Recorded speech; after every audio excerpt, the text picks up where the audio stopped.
Ako ay nag-mission from 1987 to 1989. Una sa Philippine Cebu Mission. When they created Bacolod Mission in 1988, I got transferred sa Bacolod Mission. So isa ako sa mga unang missionary ng Philippines Bacolod Mission. There was a time na I hesitated on going on a mission kasi ganito ang nangyari. I started schooling at quite a young age. So I decided at that time, sabi ko, tapusin ko na lang yung pag-aaral ko. And I took up chemical engineering. It's a 5-year degree sa kolehiyo.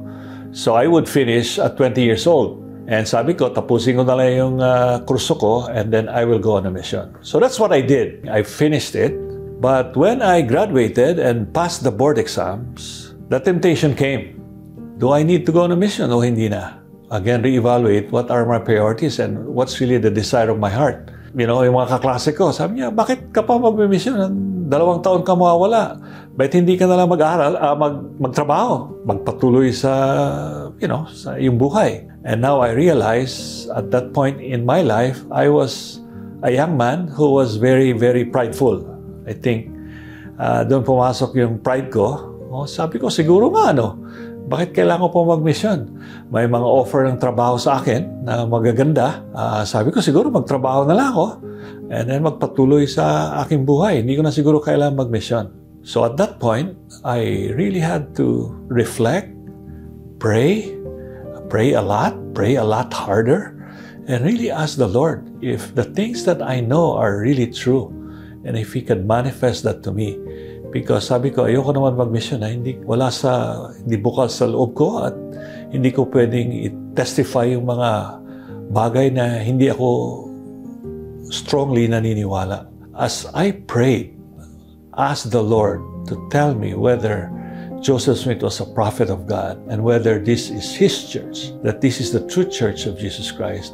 I remember one time having that peaceful feeling in an answer to prayer that the Lord just manifested to me that this is His church, that Joseph Smith was truly called to be a prophet of God, and that the Book of Mormon was true. And therefore, why should I hesitate to go serve a mission?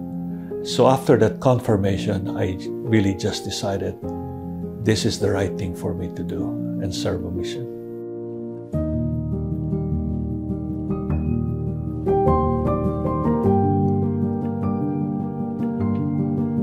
I would say those 2 years were very, very special 2 years of my life dahil marami ako natutunan. Doon ko natagpuan at mas nakilala ang Panginoon. The mission taught me that it's a much better way to not focus on yourself but focus on others and of course focus on the Lord. And when I did that, I realized that's where I can find true joy in my life.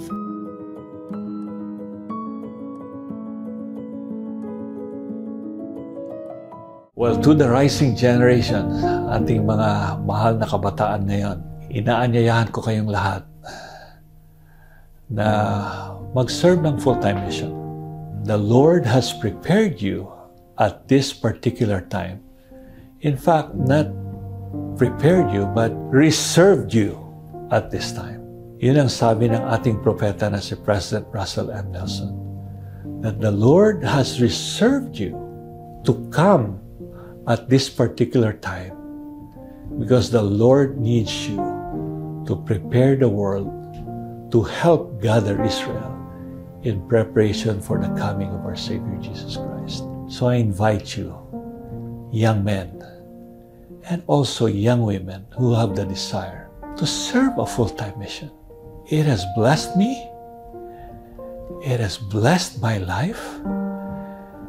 And I testify it will bless you. It will bless your life. Not just in this life, but throughout the eternities.